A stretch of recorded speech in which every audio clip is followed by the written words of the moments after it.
Quem tiver aqui, que quiser se apresentar, fique à vontade, só aguardando o nosso amigo André Ruem. Começa por tu, Lima. Começa por tu aí. Oi? Começa por você se apresentando, para conhecer. Ah, eu já todo mundo já me conhece. Mas você não, né? Então, eu sou o Frederico Lima, É, eu lembro. diretor desse fórum, tá? Estou aqui à frente junto com Tia Ju, né? Junto com essa equipe maravilhosa que está se apresentando aí, junto com o Benito, com Renata, com o Marcos, todo mundo que participa dessa Câmara Setorial, o Manuel Pinto, Marcos Lage. Nós estamos aí tocando as nossas estratégias para o desenvolvimento do Rio de Janeiro, né? Se alguém quiser ir falando enquanto Maravilha. o André chega, enquanto ele entra, não há problema. Eu sou a professora Marinilza, da UERJ, acho que houve muitas mudanças nesse fórum, né? Mas acho que a grande maioria me conhece, porque depois de 40 anos, né, Benito? Eu acho que a gente passa a ser conhecido, né? Mas eu estou diretora de inovação da UERJ e estamos no fórum já há muito tempo, com a RedTech, Benito e todo esse povo aí. Ah, Marinilson, estou muito feliz de estar com você e com a Paula, as duas grandes mulheres que cumprimento. A Paula está trabalhando com a gente.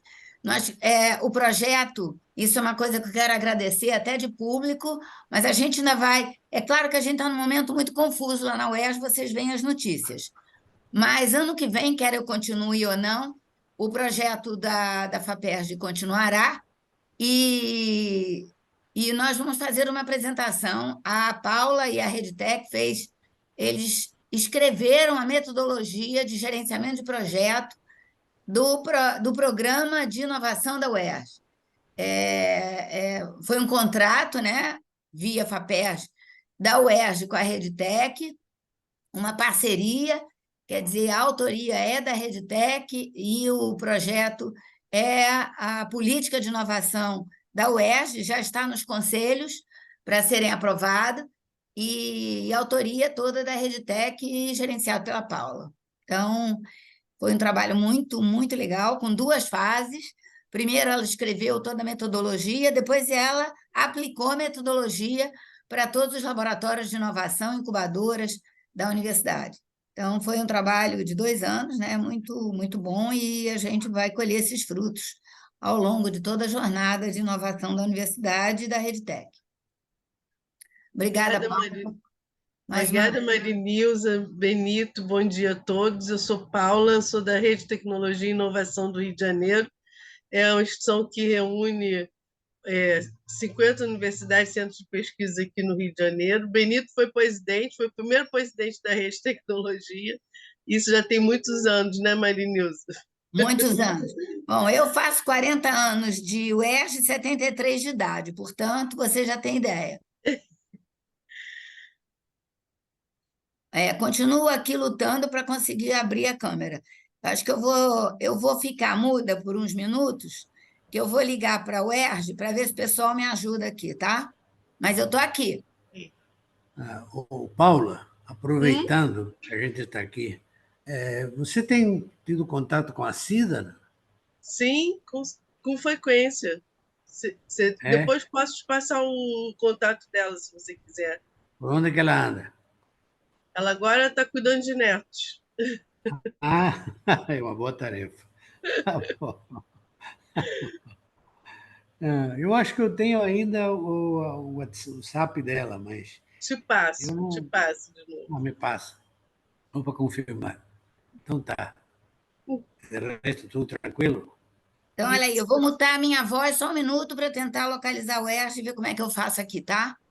Ok, Marinilza? Bom, gente, devido ao avançado da hora, acho que eu vou aceitar a opinião do Rafael e a gente começa. Eu não sei o que é que houve com o André, talvez com problema de conexão. A minha equipe está tentando se comunicar com ele, mas, bom, vamos lá. Esse foi o painel de hoje, né? Na nossa reunião da Câmara Setorial de Tecnologia, na última reunião, não só na última reunião, no meio do ano a gente já começou a falar sobre a importância da questão das compras públicas para a inovação. E foi sugerido um painel onde o nome, né, do André Hauen já tinha sido colocado pelo fórum, né? Ele organizou um livro muito interessante sobre compras públicas para a inovação no Brasil, novas possibilidades legais, né, onde o livro discute o cenário, né, apresentado pela nova lei das licitações e contratos, que é a Lei 14.133, se não me engano, de abril de 2021. Ele organizou isso, estava no IPEA, e nós o convidamos para conversar sobre isso. E também foi apresentado o nome do Leonardo Figueiredo, não, desculpa, Leonardo Leite da Fiocruz, o Leonardo Leite da Fiocruz, que infelizmente não vai poder comparecer, nos comunicou ontem à noite. E do Rafael, que está aí, nosso amigo Rafael Figueiredo, lá do Recife, do programa EITA, né, para falar a experiência dele no Esquadrão de Inovação e Transformação, né, que é o EITA. Então, vou passar a palavra, enquanto o André não vem, Rafael, você vai ter de 20 minutos para você fazer a sua exposição. As pessoas, ao final da exposição, que quiserem dar sugestões ou perguntas ou questionamentos ou algum tipo de reflexão, a gente abre. Só é necessário que levante a mãozinha para a gente organizar, para a gente ter uma certa ordem, né? E também, no momento de fala de cada um, que a gente não se exceda muito, porque o nosso tempo é relativamente pequeno para um assunto tão importante, né? Então, Rafael, seja bem-vindo, um prazer conhecê-lo, né? Espero que aí no Recife esteja menos calor do que no Rio de Janeiro, porque no Rio de Janeiro está muito quente, talvez esteja pior do que aí, por incrível que pareça. E a palavra é sua apresentação, por favor. Muito obrigado por Obrigado, aceitar o nosso Lima. convite. Satisfação estar aqui hoje debatendo com esse fórum aí tão qualificado, tá? É uma honra para mim estar aqui. Aqui o Recife está um climinha gostoso, está um quentinho, não tão quanto o Rio, mas está uma brisinha gostosa, tá uma delícia aqui. É aquele clima de verão, mas tá bom por conta da brisa, tá animado. E aqui na capital do frevo, turma, a gente fez um negócio bem bacana, que Lima já falou, que é o Eita Recife, que é um movimento, né, Rafael, seu iniciado áudio, pelo menos para mim, ele está um pouco baixo. Tenta aumentar um pouquinho ele, está um Eita, pouquinho, tá que às baixo, vezes é? falha. Deixa eu ver aqui. Deixa eu aumentar o volume do microfone. Só um minuto. Eu vou falar mais alto, então, porque tá no Ok. máximo, por incrível que pareça. Tá baixo, é? Para vocês? É um pouquinho mais baixo, um pouquinho baixo só, mas dá para ouvir. Só que qualquer barulhinho vai Tá, interferir. então eu vou tentar falar mais alto aqui, né? Hoje a gente vai fazer um bate-papo legal aqui sobre o Eita Recife. Que danado é o Eita Recife? É um movimento que a gente criou, inicialmente partindo dos servidores aqui do município, para lançar desafios públicos, né? Eu acredito muito no princípio da polaridade, né? O que é que diz esse princípio da polaridade, que é um princípio que os herméticos falavam, que é uma das leis universais, né? Eles falavam que tudo que é da mesma natureza pode ser visto de uma forma como de outra. O quente pode virar frio, o, o, o rápido pode virar devagar, né? E o problema pode virar oportunidade. E quem mais tem problema do que a gente aqui no Brasil, né? A gente tem muita gente em locais como Recife, por exemplo, que chove que só aguta e tem gente que não tem água em casa encanada, né? A gente tem gente ainda faltando eletricidade. A gente tem gente sem saneamento básico. A gente tem gente sendo atacada por tubarões. A gente tem gente, no segundo maior produtor de alimentos do planeta Terra, tem gente passando fome, né? Como é que a gente transforma esses problemas em oportunidades de gerar novos negócios? Como é que a gente envolve a academia? Como a gente envolve o setor produtivo para gerar e enfrentar esses desafios. E esse movimento, chamado Eita Recife, construiu os 2 ciclos de inovação aberta, talvez os mais brabos, ali, os mais incríveis da história desse país, que se aproveita de uma regulamentação nova, que é o Marco Regulatório das Startups. Só para eu saber aqui, vai nas reações e diz quem conhece o Marco Regulatório das Startups, dá um joinha aí. Quem conhece o Marco Regulatório das Startups, dá um joinha. É só ali, ó, Apareceu em Reactions, e dá o joinha aí. Massa. Estou vendo aqui que algumas pessoas conhecem, mas outras suponho que não conhecem porque não deram o joinha, né? O que é que diz esse marco regulatório das startups? E eu sou apaixonado por ele. E temos uma feliz coincidência, ou talvez, como eu chamo de deucidência, aqui em Recife. O nosso então prefeito João Campos, ele era deputado federal lá em 2021. E ele foi um dos relatores dessa lei. Essa lei é uma semente que muda a forma de contratar a administração pública. Por que eu digo que é uma semente? Porque hoje pouca gente utiliza, mas lá na frente, queira Deus, pelo amor de Deus, que isso seja a regra dos contratos públicos.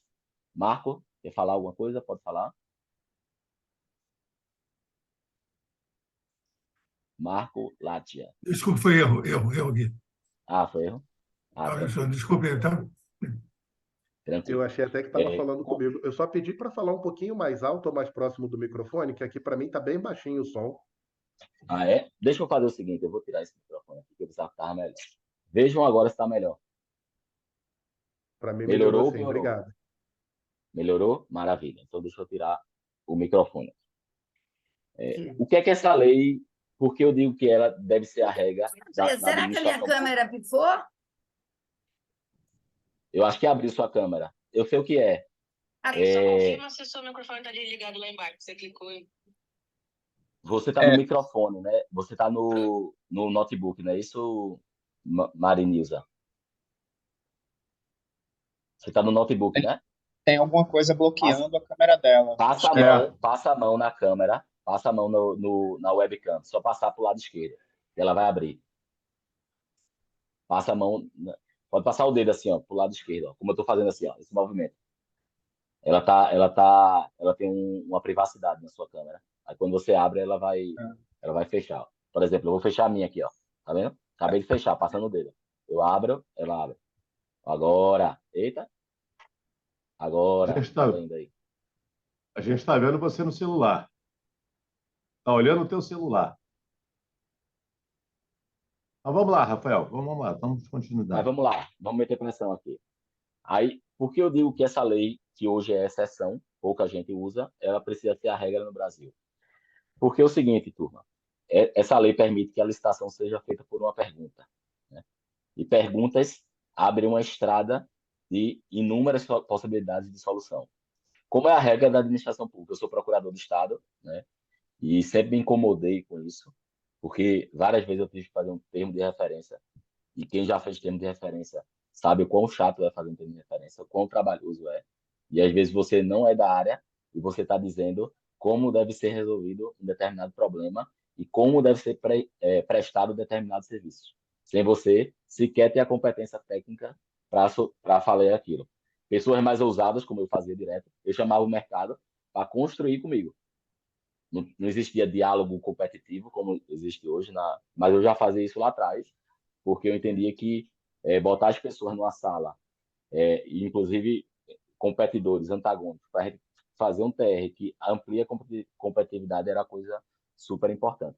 Mas qual era o problema de você começar pela solução, que é o termo de referência, onde você discrimina o que é o serviço, como ele deve ser prestado e os requisitos de prestação desse serviço. Qual o problema que acontece? Você acaba de limitar as soluções públicas. Eu vou dar um exemplo aqui para dar muita clareza a isso. Pensa que 40%, isso é verdade, esse dado, da receita das empresas de telecomunicação, hoje acho que tem Oi, TIM, Claro, Vivo e Oi, Claro, Vivo e TIM, né? 40% da receita deles era o quê? DDI. Para ligar para fora do exterior era uma fortuna, né? Quem não se lembra como é que era para ligar? Se tivesse um parente fora do Brasil, você ligava, passava um minuto com ele falando se fosse pessoa normal, né? Pagava 1 minuto uma vez por mês, que era caríssimo, era uma fortuna fazer uma ligação no exterior. Num TR, numa contratação normal, se o município, o estado, o ente público quer contratar essa ligação para o exterior, o que é que ela fazia? Fazia um TR dizendo assim, ó, quero contratar um pacote de DDI, né? Pago, o valor de referência é X centavos o pulso, né? O pulso. E quem é que... Aí botava isso na praça. Aí quem é que competia? Sim, Claro, Vivo e Oi. Essas mesmas empresas competiam e baixavam 1 centavo para lá, 1 centavo para cá. No final, a gente se abraçava com a dela. Mas quando a gente fez uma licitação assim, o que é que a gente interditou, né? A gente interditou que garotos que construíram o WhatsApp, que viram que pelo streaming da internet eu conseguia fazer a comunicação para fora a custo zero, eu impedia que o povo pagasse R$ 0 pagando uma cota que era caríssima para ligar DDI. Era isso que a gente tinha de contexto, porque eu, servidor público, diante do meu conhecimento limitado, eu fiz uma licitação dizendo que queria um pacote de DDI. Está certo? Não. Por quê? Porque eu acabei de limitar a concorrência a um setor exclusivo de mercado. Mas percebam quem é que está mudando o mundo. São empresas exatamente fora das cadeias industriais tradicionais, né? O Airbnb vira o maior hotel sem ter uma escritura no nome dele. O Uber vira o maior empresa de táxi sem ter uma danada, sem pagar 1 centavo de IPVA, né? Então, outros setores industriais, sobretudo da área tecnológica, resolvem problemas que são a prioristicamente pensados para determinado setor. Portanto, a lei de licitações precisava melhorar para quê? Para a gente começar a fazer perguntas, né? E aí o marco regulatório das startups vem exatamente permitir que você faça uma licitação com uma pergunta desafio, né? Você faz uma pergunta lá, você dá que é um problema, né? E vem inúmeros competidores de inúmeros ramos diferentes ofertar essa solução. Isso que é a mágica do marco regulatório das startups, que tem algumas regrinhas. Quais regrinhas que ele tem? O ente que lança um desafio desse pode acelerar o desenvolvimento de uma solução inovadora, né, assinando um contrato de CPSI, compra pública de solução inovadora, de até R$ 1.600.000 para acelerar esse produto com risco tecnológico. E depois de um ano, você pode fazer um contrato de R$ 1.600.000 por inegibilidade durante mais 4 anos, né? Então, nós estamos falando aí de R$ 8 milhões que pode ser botado para uma startup ou um arranjo produtivo. Aí surgem várias dúvidas. Só pode ser para startup? Não. Qualquer arranjo produtivo. Pode ser uma empresa já consolidada, pode ser uns universitários que se unem para enfrentar um desafio e trazem uma solução bacana, depois eles montam uma empresa para poder emitir nota fiscal, né? Pode ser uma startup. Enfim, ele abre o leque do mercado para pessoas que não tinham originalmente o objetivo social, né? O objetivo social para o qual se destinava o desafio. E isso que é a mágica do marco regulatório das startups. Pois bem, sem por causa do tempo, não vou me aprofundar muito no marco, embora a gente tivesse muitas coisas para falar sobre ele, né? Eu vou agora contar a história do nosso Esquadrão de Inovação e Transformação Aberta do Recife, o EITA Recife, que é uma expressão local nossa aqui, que a gente decidiu fazer o quê? Fazer um grande banco de BOs, onde a gente criou uma rede de transformação digital no município, em que a gente disse, olha, quais são os velhos problemas que a gente nunca conseguiu resolver, que a gente pode fazer uma pergunta para ver se o mercado responde. E a gente criou um banco de BOs, né? Onde várias secretarias começaram a dizer, eita, a assistência social dizer, rapaz, tem gente morrendo de fome ainda. Eita, tem muito ataque de tubarão. Eita, como é que eu priorizo, como é que eu evito que tenha buracos no meio da rua? Eita, no SUS, que é tão escasso, né? 40% das pessoas faltam o exame, a consulta ou uma cirurgia marcada. Veja que absurdo. Como é que resolve essa confusão? Os médicos, cada um está prescrevendo um medicamento diferente para os mesmos sintomas ou mandando para o cara fazer N exames quando bastava só fazer 2. Como é que eu resolvo isso? Porque gera duas coisas. Ou falta medicamento, ou tem medicamento vencendo porque comprou demais, né? Aí vão dizer que meu planejamento é errado, vão dizer que as más línguas vão falar que eu estou roubando, né? E tem médico que manda para exame demais aumentando a fila. Como é que a gente acha essa equação, né? E a partir desses desafios, que estão mais. A gente tem um banco de BOs aí com pelo menos uns 180 desafios. A gente fez 2 ciclos de inovação aberta. O primeiro ciclo, a gente lançou 6 desafios, né?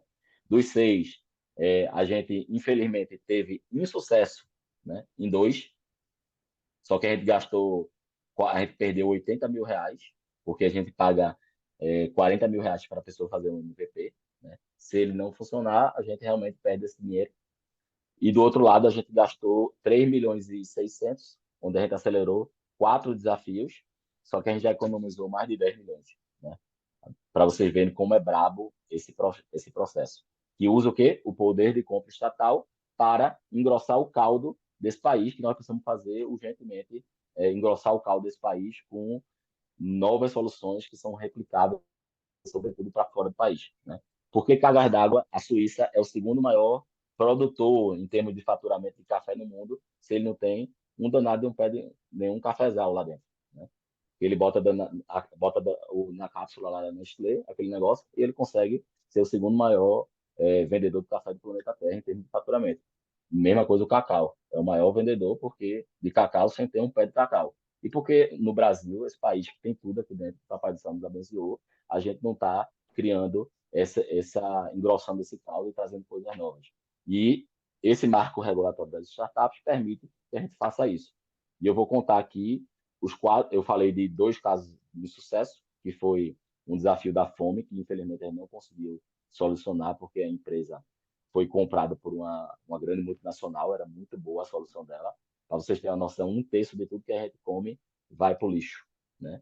E a solução que a empresa propunha, que ganhou o nosso desafio, era salvar pelo menos 1/3 desse terço, ou seja, 10%. Se a gente evitasse que fosse para o lixo, a gente matava a fome desse país, né? Estávamos avançados, mas infelizmente ela foi comprada, ou felizmente para ela foi muito bom, né? Foi comprada por uma grande multinacional e uma das regras de compliance era não prestar serviço, não trabalhar com o governo, né? Aí ela teve que sair desse desafio, nós perdemos aí R$ 40 mil, mas a gente está com sonho ainda de resolver isso. E o segundo que a gente não resolveu, porque a gente também fez a pergunta errada, foi muito ampla a pergunta da gente, que era na parte de meio ambiente, de como colocar as pessoas como parte da solução para que elas evitem que jogar lixo, né? Elas destinem erroneamente o descarte de lixo, né? A gente fez uma pergunta tão ampla que as soluções que vieram não eram muito aderentes ao nosso sonho aí, que era de a gente ver nascer uma economia de upcycling altamente pujante. Infelizmente, a gente perdeu isso daí. Mas a gente ganhou 4 soluções incríveis que já estão aceleradas. Já entrou naquela segunda fase, que é do CPSI, que é como um funil esse processo do EITA, né? Você começa com a pergunta-desafio, depois as startups, né, as competidoras, apresentam um PowerPoint dizendo qual a solução e como ela vai enfrentar aquele desafio. Depois, a gente faz outra peneira, só botando as que tem coerência, que tem impacto, né? E vamos fazer agora a segunda peneira, que é quem vai ser selecionado para o MVP. Há geralmente 5 jogadores, incluindo 2 acadêmicos, gente da gestão e gente do setor produtivo. Eles decidem qual a melhor solução através de votos anônimos, né? Sem cada um saber o que o outro votou. E os vencedores vão para o MVP, onde a gente paga até R$ 50 mil hoje, né? Aí a gente bota esse MVP na prática, né, que é um mini produto viável, né, para funcionar no campo de batalha, e o que dá resultado, o que a gente viu que funciona, a hipótese foi validada, a gente acelera até R$ 1.600.000 esse produto, e a gente pode contratar, depois fazer um CPSI, que é esse contrato de público de solução inovadora, e fazer um contrato de elegibilidade durante mais 4 anos. A gente já fez os primeiros CPSIs em 4, né? E quais foram as soluções e os desafios? Primeiro, um desafio incrível que era de como a gente ter um tratamento da pavimentação do município, de pavimentação de vias, né? Muito mais eficiente e escalável. Porque a gente contrata a operação tapa-buraco, isso está errado, né?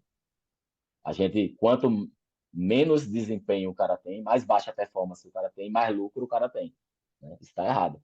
Como é que a gente inverte essa equação? Se o cara tem uma alta performance, como é que ele ganha mais dinheiro com isso? Para a gente chegar a esse patamar para a gente poder fazer uma licitação, uma PPP inteligente, né? Que é a cidade sem buracos, eu pagar por não ter buraco na cidade, né? Eu precisava ter um super fiscal, né? E quem é esse fiscal? É o supervisão, que é a tecnologia que a gente denominou que venceu esse certame, né? O que é que ela faz?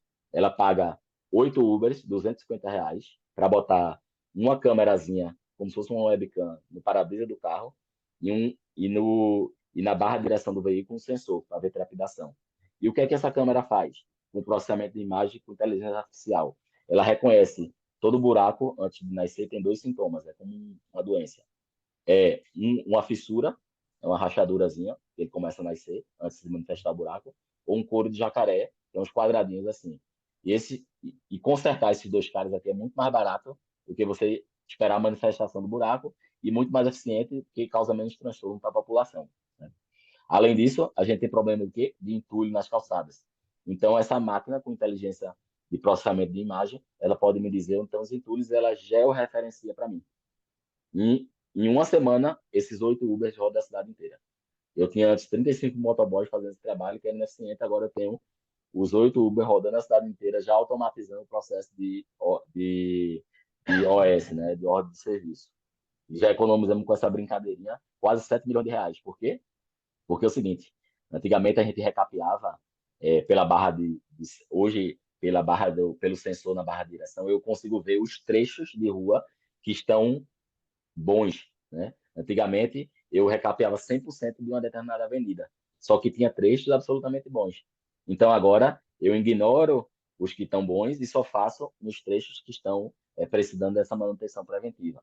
E, além disso, eu economizo aonde, em vez de fazer a operação tapa-buraco, eu corrijo a fissura e o couro de jacaré. Veja que coisa maravilhosa. Gastamos 1.200.000 para essa solução implantada.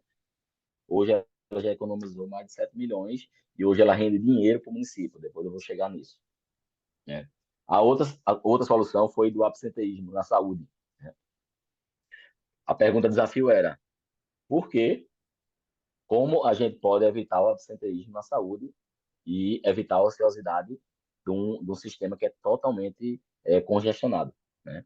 Se a cada 10 pessoas, 8 faltam, se 4 faltam, desculpa, significa dizer que a fila sempre vai estar aumentando, a gente vai estar enxugando gelo. E a solução nos surpreendeu, porque fez uma pesquisa científica que demonstrou por que as pessoas faltavam. E a gente pensava que era basicamente esquecimento, mas não era verdade. O primeiro motivo que a pessoa falta é falta de passagem, por incrível que pareça. Você não tem R$ 10 para pagar uma passagem e de volta. Aí o município pagou lá R$ 2.000, tem uma equipe de plantão médico, o instrumentista, o enfermeiro, né, o auxiliar de enfermagem, o médico, eu gastei R$ 2.000 de plantão e cadê o paciente? Não é melhor a gente dar os R$ 10? A segunda era, demorou tanto que fiquei bom. A terceira era, esqueci, e a quarta era, infelizmente, a pessoa não está mais aqui para contar a história. E diante disso, qual foi a solução vencedora? Ela me deu essa clareza, a gente criou uma regra de comunicação antes. Se a pessoa não tiver condições, a gente já dá o voucher para ela ir para comparecer, né? E o resultado prático disso é que a gente reduziu de 40% para 25% o absenteísmo. E esses 25%, o que é que a gente fez, Rafael? Que não deu jeito até então, né? A gente criou o Predictive Overbooking, exatamente como as companhias aéreas fazem. Elas vendem mais do que que tem assentos no avião. A gente passou a marcar mais do que tem vagas, porque a gente sabe que 25% das pessoas vão faltar e a gente tirou a ociosidade. Resultado prático, nós zeramos a fila aqui no Recife, né? E aí esse trabalho é contínuo. Daqui a pouco acumula fila e a gente vai melhorando, e assim vai, né? Terceira solução, o Integraí. Qual era a pergunta desafio? Porque como criar um protocolo médico que converse com o planejamento do município, né? Mas que respeite a liberdade médica de recomendar o que o paciente deve ter, né? Objetivo prático disso. O objetivo prático disso é a gente evitar um conjunto de exames díspares, porque às vezes o médico é muito cauteloso, manda 100 exames para o cara fazer, né? Aumentando a fila. E também ajudar no planejamento de compras de medicamentos, né? É muito comum a gente ver na televisão 2 coisas, ou medicamento faltando, ou medicamento vencendo, né? É um paradoxo, Mas a gente vê isso rotineiramente. E filas aumentando porque o médico passou inúmeros exames, ignorando que não precisava de exame em determinadas situações. Aí lembra aquela historinha do opte por ser doador ou saia da doação, né? Vocês lembram dessa historinha? Essa historinha é o seguinte: 3% das pessoas que optam por ser doadoras, cuja legislação do país é optem por ser doador, são doadores, né? E 97% das pessoas são doadoras quando você tem que sair da doação, né? Só 3% saem, optam por sair da doação. Aí o que é que o Integraí faz? Quando o médico vai botando os sintomas no prontuário, ele já sugere, com base na maioria das recomendações médicas para a mesma situação, é um sistema vivo, é um sistema que trabalha com, não no mecanismo aristotérico, mas no mecanismo de inferência, né, da perenência menor para maior, né? Ele começa a ver qual é o consenso médico para aquele determinado sintoma e diz assim, ó, para essa dor de cabeça aqui é aspirina. Aí, se o médico quiser prescrever diferente, ele vai lá e escreve qual é a medicação que ele quer passar, porque é uma exceção. Senão, ele aperta no botão, é aspirina. O exame é esse aqui. A IA, baseado no consenso, já fornece aqui para as pessoas e o médico escolhe. E o médico aperta. Isso faz com que a gente tenha, na prática, um planejamento de compra muito mais assertivo e acabe reduzindo na fila e tenha uma padronização entre os médicos locais, né? E, dado o tempo, né, aí eu vou convidar vocês a entrar no site soluções.empreo@recife.pe.gov.br, né, que lá vocês vão ver todas essas soluções que são incríveis, né, que está à disposição. Mas o que é o recado que eu quero passar aqui?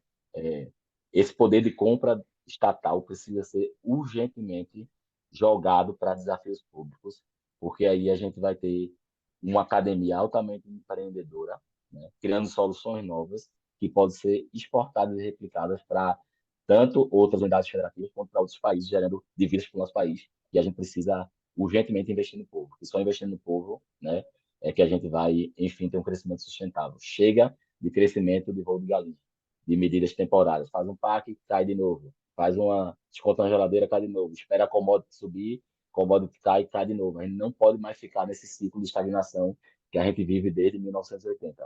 Nós precisamos urgentemente ser exportador de matéria industrializada, ser exportador de conhecimento para poder colocar esse Brasilzão que Papai do Céu nos abençoou do ponto de vista de natureza, no lugar que as pessoas possam ter uma alta qualidade de vida. Obrigado, minha gente. Eu aguardo a pergunta de vocês.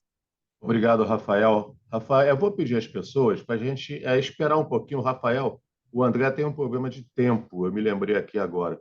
Apesar dele ter entrado um pouco mais tarde, se eu não me engano, ele só pode ficar até às 11, não é isso, André?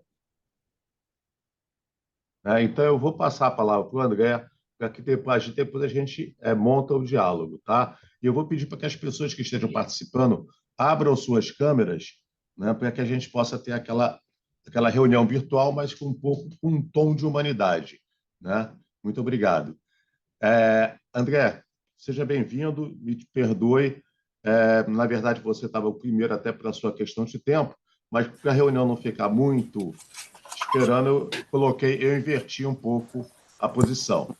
Não, desculpe, peço desculpas, eu estava com outro link, eu estava esperando num outro link, eu não sei o que aconteceu, eu achei que até tinha sido cancelado. Gostei muito de ouvir o Rafael Figueiredo apresentando, eu conheço o caso do EITA, eu acho que é um caso de sucesso. Recife, de fato, tem se destacado no uso mais inovador da legislação e na legislação para inovação. Então, acho muito bacana. Teria uma pergunta para fazer, que não vou conseguir dialogar muito, mas que é uma pergunta que é importante para todos nós, é como é que a gente seleciona os desafios que a gente vai usar o poder de compra, né? Essa é uma pergunta quase que retórica, não é para o Rafael só. Esse é um grande problema. O que é mais relevante em recursos escassos? Acesso à saúde e mobilidade. O que é mais relevante? Acesso a medicamentos ou acesso à água. Então, essas priorizações que não são discutidas, né? A gente vai fazendo, eu sei a resposta do Rafael, é uma coisa de construção coletiva, oportunidade, não há um método, e eu queria explorar com isso com vocês, falar muito rapidamente sobre isso. Eu não quero... eu estou trabalhando com compras públicas para inovação há muito tempo, eu produzi recentemente pelo IPEA, hoje eu estou na BDI, esse livro, que eu acho que eu mandei para vocês aí, se não mandei, por favor, me manda o endereço. É o livro Compras Públicas para Inovação no Brasil, Novas Possibilidades Legais, um livro que eu organizei lá no IPEA, que apresenta todos esses instrumentos que a gente tem para usar o poder de compra do Estado. Não quero ficar falando de encomenda tecnológica, CPSI, isso está tudo escrito, já está dito. Eu queria trazer para vocês essa discussão que o Rafael trouxe, que eu acho que está sendo o problema nesse momento. Quer dizer o seguinte, os meus anos de estudo, eu tenho percebido que essa insegurança jurídica ela desapareceu. Aí existe uma insegurança própria de aversão ao risco no serviço público, tudo bem, isso existe, todos os países têm, mas a gente ultrapassou isso. Agora, a gente precisa se profissionalizar para usar essas ferramentas. O pessoal do EITA consegue usar isso porque o pessoal se capacitou. Esses instrumentos, eles são difíceis de usar. Todo esse papo de mission oriented, Mariana Mazzucato para cima, Mariana Mazzucato lá para baixo, não é isso, Renata? Essa história toda, isso aí precisa de qualificação para usar. Então, qualificação e um amparo da alta gestão. E o que está acontecendo nesse momento? Queria só explorar isso rapidamente. A nossa incapacidade de fazer as escolhas que a gente precisa fazer. Então, por exemplo, o que eu quero dizer é o seguinte, a gente já tem os instrumentos. A gente tem dinheiro, tá? A gente tem dinheiro. 10 bilhões é um bom dinheiro. O FNDCT tem recursos. Mas a gente não está conseguindo se organizar direitinho. O que significa isso? Significa que a gente tem dinheiro, tem uma boa caixa de ferramentas para usar o poder de compra do Estado, tem instrumentos pelo lado da oferta, crédito, subvenção, não sei o quê, e pelo lado da demanda, compra pública e regulação, mas a gente não conseguiu se organizar a ponto de por exemplo, atacar o mosquito Aedes aegypti. Se o combate ao mosquito Aedes aegypti não é uma prioridade no Brasil, eu não sei o que é. Assim, estou sendo sincero com vocês. Para além de toda essa discussão econômica mais sofisticada, se uma vacina para dengue, zika e chikungunya, uma vacina tríplice, não é uma prioridade, ou não tem sido uma prioridade, eu não sei o que a gente está fazendo, entende? Porque se isso não é uma prioridade, se a mobilidade entre Congonhas e, sei lá, e Guarulhos não é uma prioridade, não sei o que é.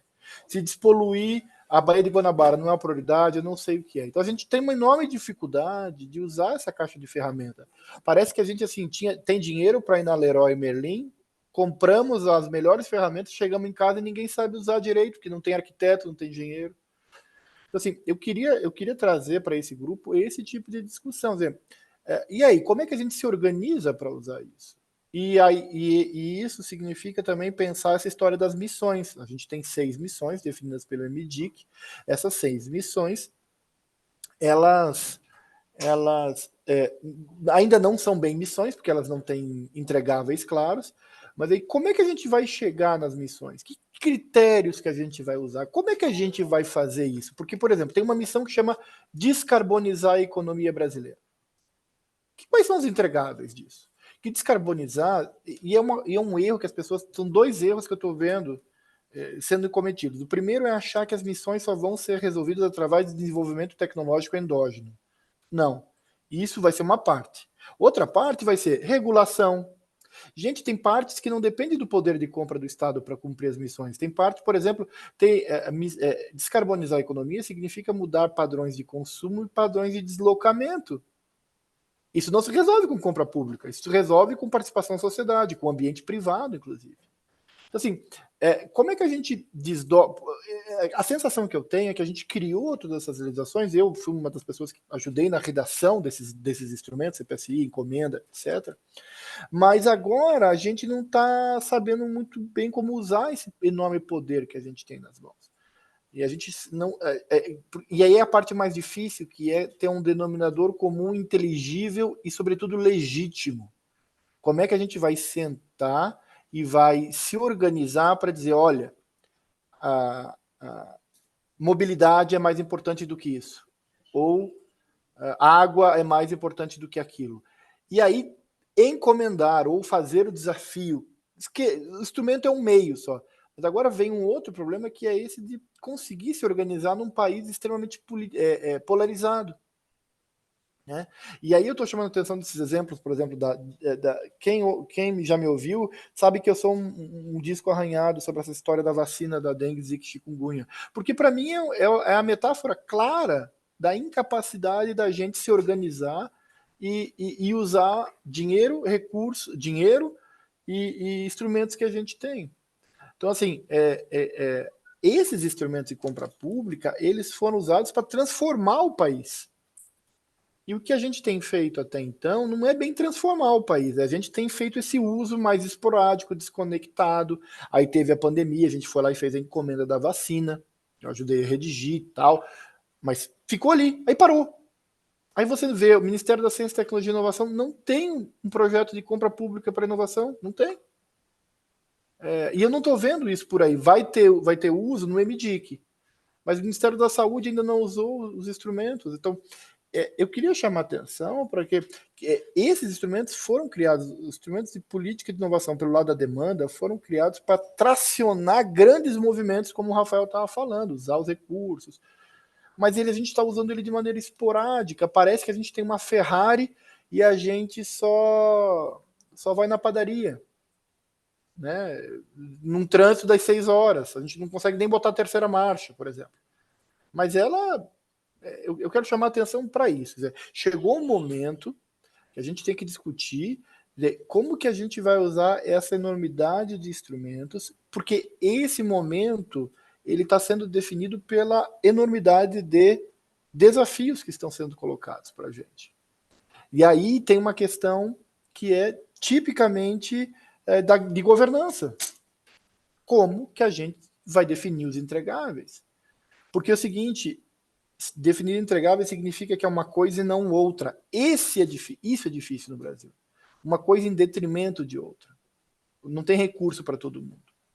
Então, eu queria colocar para esse grupo esse debate, que é um debate, desculpa ser tão direto assim, não ter feito tantas, porque está sem tempo aqui, mas quando eu vi esse grupo de trabalho, eu queria colocar isso. Como que a gente vai... Precisa ter um método econométrico? Não é isso que eu estou falando. Não é um método econométrico ou coisa parecida, mas é como que a gente vai fazer? Não é design. Pode fazer design thinking, eu odeio essas coisas, mas enfim, pode fazer design thinking, colar adesivo na parede, fazer grupo, essa dinâmica de grupo, que eu quase saí do corpo com esses negócios. Mas como é que a gente vai fazer? E como é que a gente vai criar legitimidade? Se a gente não consegue nem dizer... Gente, pensem bem. A gente tem encomenda tecnológica, CPSI, concurso para inovação. Esse livro mostra tudo isso. Diálogos competitivos. PDPs. E a gente não tem um grande projeto ainda de compra pública. Hoje, atual. Um grande projeto. A encomenda de uma vacina para essa dengue, chikungunya, um novo avião para a Força Aérea. Eu sei lá. Onde estão esses grandes projetos? Porque esses instrumentos aqui, eles foram criados também para isso. E aí fica lá o Rafael fazendo o que consegue fazer. Por quê? Porque os atores se mexem naquele momento, a grana, o vereador apoia esse projeto, e vai montando assim, ad hoc. Mas os Estados Unidos não tem uma estratégia de desenvolvimento econômico ad hoc. A China não tem estratégia de desenvolvimento ad hoc. A Europa não tem. E aí, como é que a gente vai fazer? Como é que a gente vai usar esses instrumentos? Como é que a gente vai definir claramente quais são os entregáveis? E esse é um grande desafio. A gente vai usar um método super sofisticado? Não. A gente vai fazer um método político? Pode ser. Como é que a gente vai criar legitimidade? O que é importante para a gente? É emprego? É renda? É distribuição de renda? É descarbonização? O que é importante? A gente tem que ter alguns drivers aí. E não dá para ter 48 drivers como a gente teve, por exemplo, em políticas anteriores. Qual é o driver que a gente quer? Pode ser 3, 4, 48 não dá. E como é que a gente vai escolher entre eles coisas mais importantes? O que é mais importante? Essa vacina que eu falei ou o acesso digno em 15 minutos num hospital de emergência público?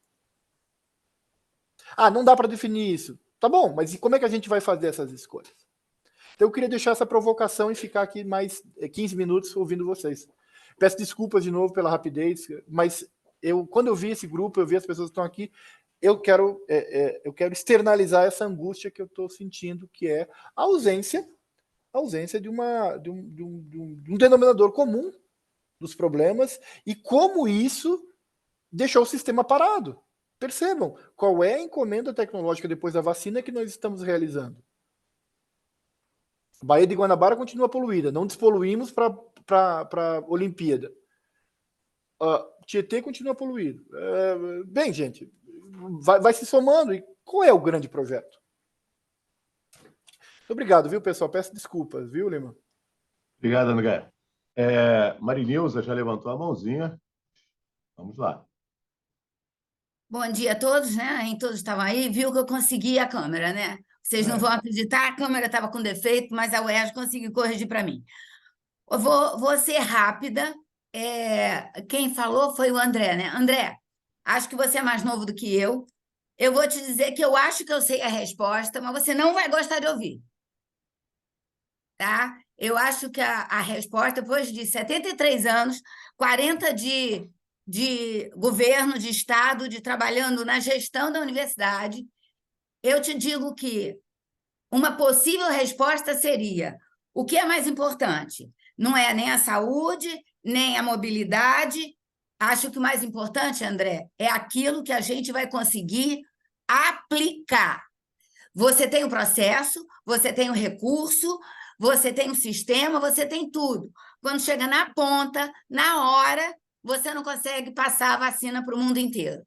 Então, não aplica. O que a gente consegue aplicar? Eu tenho experiência, quer dizer, eu vivi a experiência de ir na Secretaria de Saúde. Essa coisa que o Rafael apresentou, nós tínhamos o sistema de melhorar o X-REG, tínhamos o sistema de impedir que a dona Maria, que mora na Tijuca, tivesse que ir a São Gonçalo pegar o remédio.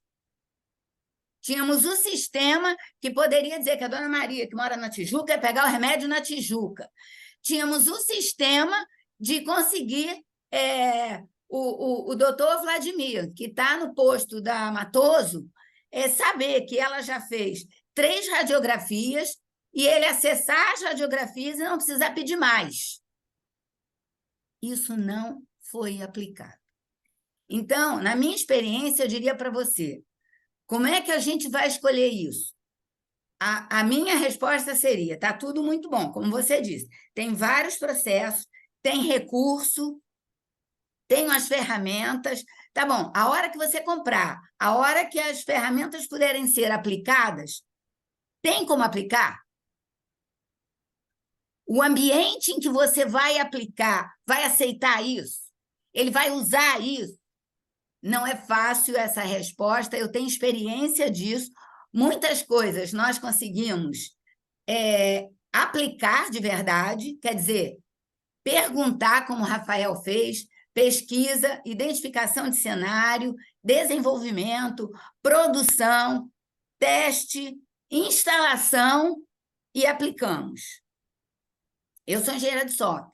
Outros, nós perguntamos, pesquisamos, mas na hora do MVP, isso não vai ser possível, e percebemos que não era possível aplicar.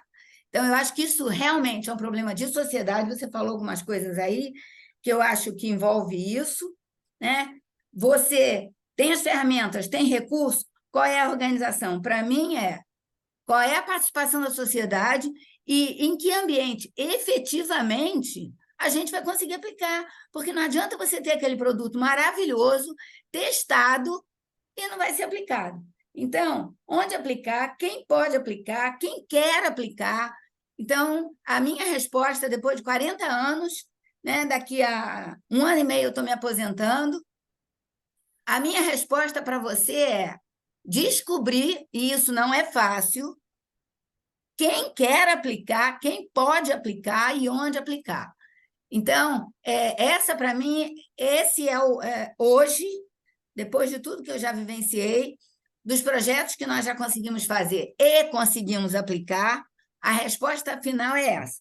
Você desenvolve tudo, né? Nós temos vários projetos, como o Rafael falou, de excelente passado na bancada, MVP excelente, mas não foi possível aplicar. Tivemos parcerias com o COR, né, que é a Coordenação de Operações do município do Rio de Janeiro.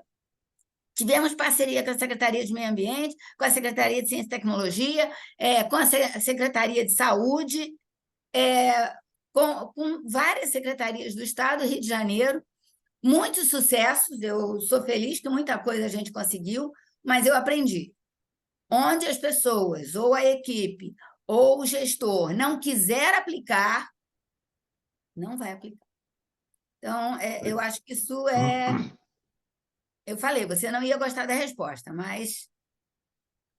Obrigado, Marinilza. Renata?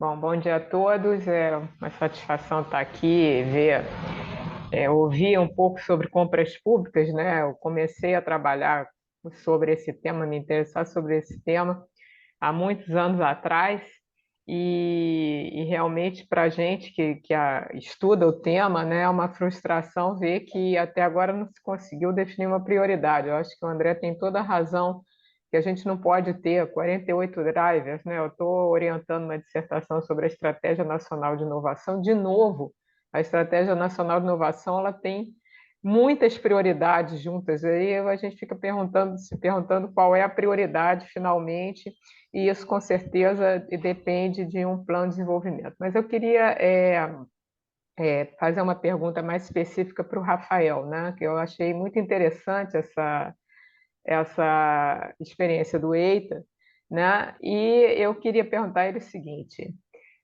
na visão dele, o fato de Recife, né, ser já uma região que se destaca, né, pelas startups de tecnologia de inovação, com a experiência do Porto Digital, isso dá algum tipo de vantagem, né? Eu fico pensando na replicação desse tipo de política em outros lugares onde você não tem uma base de conhecimento tão sólida nas soluções de tecnologia de informação, que, pelo menos pelo que eu pude entender da apresentação dele, a maioria das soluções passa, né, por inteligência artificial e sensores, enfim, todas as coisas, aplicações, né, que têm uma base de conhecimento aí, né, da área de TI bastante forte. Obrigada. Responda ou Lima ou aguarda quem vai falar mais? Pode responder. Boa, Renata. Então, hoje, em média, das que concorrem aos nossos desafios, mais ou menos 30% são de Pernambuco, né?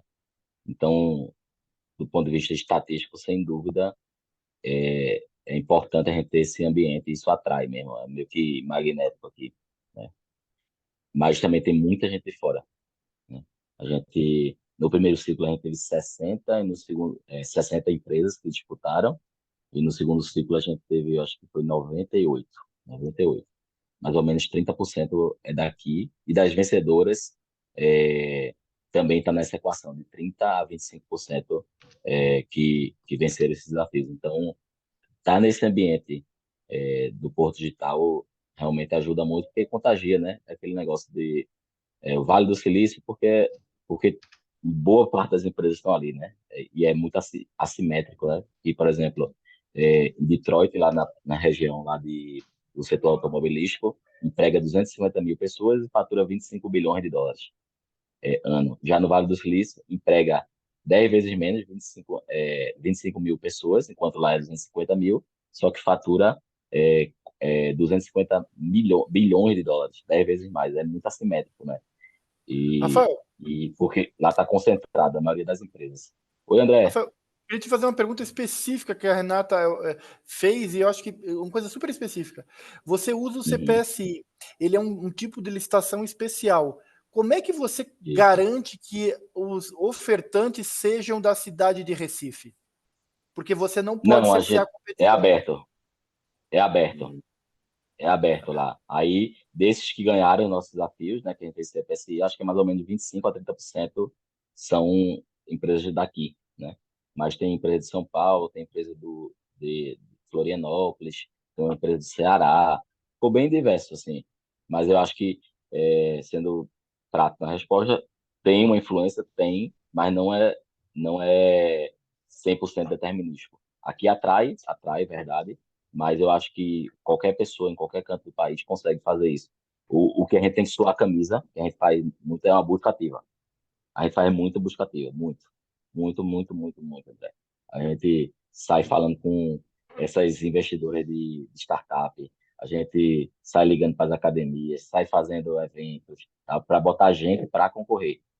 Porque é difícil chegar à informação, e, por incrível que pareça, não se tem uma espécie de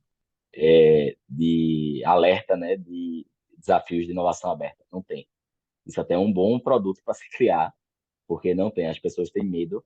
É igual a leilão, mercado de leilão. Tem um sentimento que é complexo negociar com o Estado e vai ter picaretagem. Eu não quero nem participar disso. Tem esse sentimento que é um absurdo, né? Que eu acho que quem cria é quem se beneficia com esse contexto, né? E por isso que a gente faz muita busca ativa. E até no exterior, veio umas 4, 5 empresas de fora do Brasil concorrer no nosso desafio. Tem uma da África do Sul que ganhou, e as outras 3 que participaram não ganharam, não. Só uma da África do Sul. Ô, Marcos e André, deixa eu me despedir do André, que ele está com um probleminha no horário. E eu queria, assim, com a sua permissão, André, a gente vai conversando e, quem sabe, a gente faz um segundo round no início do ano que vem em compras públicas. Até porque você teve problema com o tempo, a Fiocruz teve que cancelar em cima da hora. Muita gente, como o Benito, caiu a conexão do Benito, do Marco Túlio, ou seja, eu acho que vale até a pena a gente pensar também num segundo round. A gente pode iniciar o ano que vem um segundo round e a gente vai conversando sobre isso até o final do ano. Pode ser, André? Claro, pode ser. Eu peço desculpas, talvez possa ser até presencial, eu não sei. Eu estou disponível. Podemos, tá? Aí, quem sabe, o Rafael, se puder também, estar presente no segundo round. Mas a gente vai continuar aqui com a sua ausência, já a discussão continua. Depois a gente te manda qualquer pergunta que seja para você, ou questionamento, a gente te manda. Tá bom? Tá ótimo. Parabéns André, aí, meu irmão, pessoal. prazer, viu? Prazer Foi foi arretar meu. suas reflexões. A mente está fritada aqui. Vamos pensar e Agora, estruturar. Essa história de compras públicas para inovação e desenvolvimento regional é uma coisa muito bacana que a gente tem que ter. Tem muita coisa tem muito pegadinha. Tomar cuidado ali, por exemplo, CPSI não dá para cercear, encomenda já dá. Enfim, tem um monte de coisa para a gente discutir que eu queria discutir, mas desculpa, gente, eu fui assumindo compromissos e vou sendo atropelado por eles. Não Parabéns, vai faltar pessoal. oportunidade. Valeu, meu irmão. Valeu. Um abraço. Abraço, parabéns. Abraço. Então, vamos continuar com as nossas reflexões. Quem quiser conversar, falar mais alguma coisa, o Rafael está aí. Né? E essa ideia que eu acabei de falar, da gente fazer o segundo round no início do ano que vem, a gente pode trabalhar isso e a gente vai se comunicando pelo WhatsApp e, quem sabe, até presencial, né? Para que fique melhor. Vamos ver como é que vai ocorrer daqui até o ano que vem. Falta pouquíssimo tempo, por sinal. Alguém mais quer falar alguma coisa, questionar mais alguma coisa sobre o Rafael?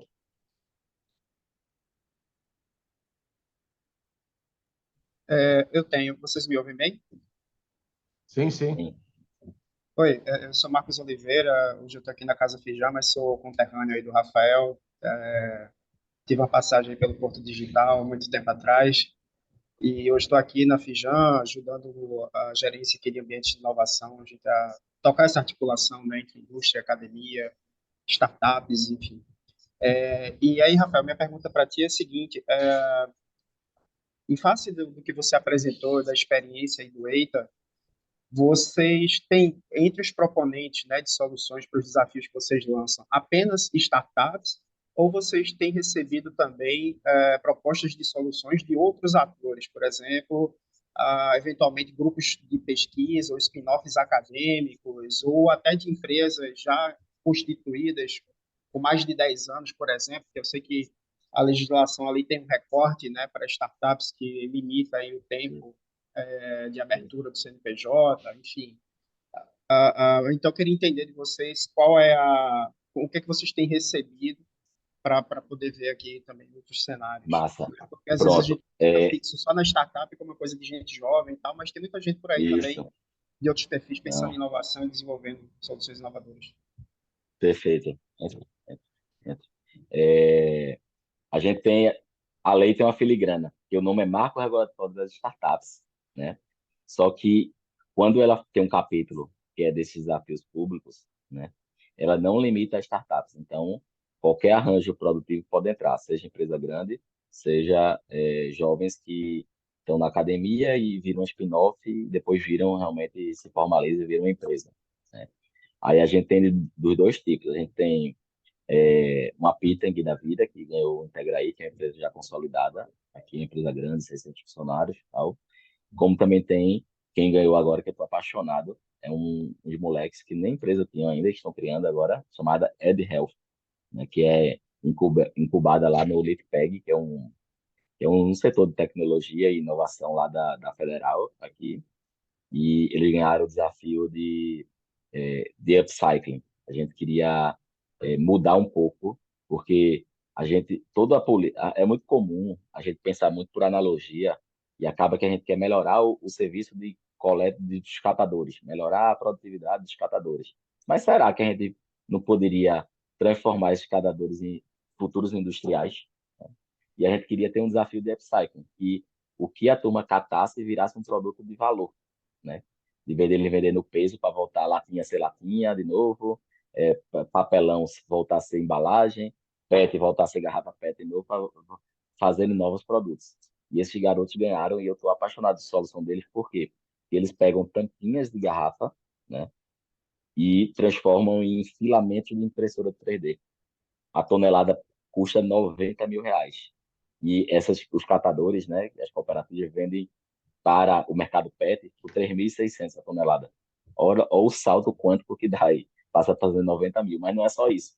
Surge outra indústria paralela, que é a do designer de brinquedo e de designer de próteses, essas coisas, com impressora 3D.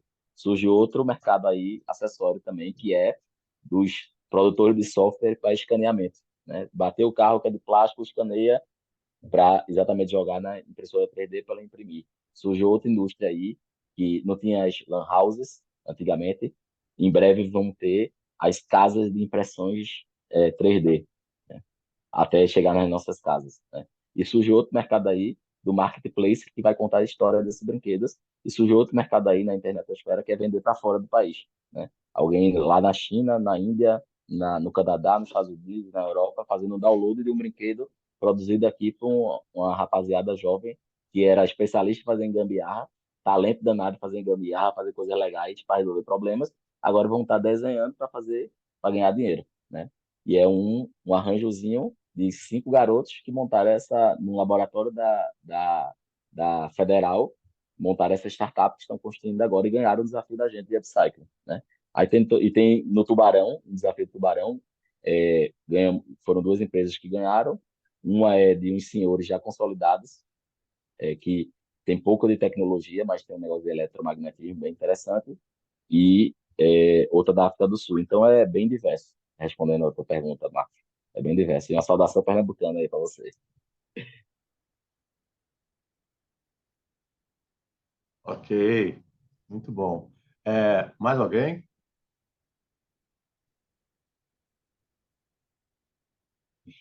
Acho que foi, né, Lima? Eu tô atrasado para a reunião com o Google agora às 11. Então, vamos lá. Então, não vamos tomar o tempo de ninguém. O André teve que sair correndo, o Rafael também. A gente vai se falando. Agradeço imensamente, Rafael. Foi muito bom te ouvir aí, né? Gostei muito dessa experiência, né? Nordeste está de parabéns, Pernambuco está de parabéns e Recife, né? E vamos começar a conversar e a pensar no segundo round para iniciar o ano que vem, tá? Com Fechado, certeza a Fred. gente, Vai ser um prazer. tá bom? E aí, quem sabe você vem aqui presencialmente para que a gente possa se conhecer, beleza? Coisa maravilhosa, coisa linda. Tá Tá bom, minha bom? gente. Muito obrigado. Um abraço em todos. Um beijo de coração. Feliz Ano Novo para todos e Feliz Natal. Somos eles. Um Para abração. vocês também. Gente, muito Tchau, tchau. obrigado. Ah, sim, Renata, pode falar. Renata? Só estava batendo palmas só. Ah, tá. Tá ok. Então, muito obrigado a todos pela reunião. Muito obrigado, Marinilza, Manuel, Robert, Marcos, Marco Oliveira da Firjan. Um Feliz Natal para todo mundo e a gente vai conversando, né, durante esse tempo de recesso para que em fevereiro a gente esteja juntos de novo. Vamos lembrar que a nossa primeira reunião geral vai ser marcada, ela é presencial e é importante a presença de todos para que a gente possa se conhecer, conversar, tomar um café, apertar a mão, né, coisa que está faltando, e planejar o ano que vem para que a gente possa começar de pé embaixo, né? Então, muito obrigado a todos por esse ano, né? Quer falar alguma coisa? Só um abraço para Não? todos aí. Parabéns aí pela coordenação do ano. Obrigado, querido. Muito obrigado. Minha equipe agradece. Ok, Todos. muito obrigado. Obrigado aí. Obrigado a todos. Até logo.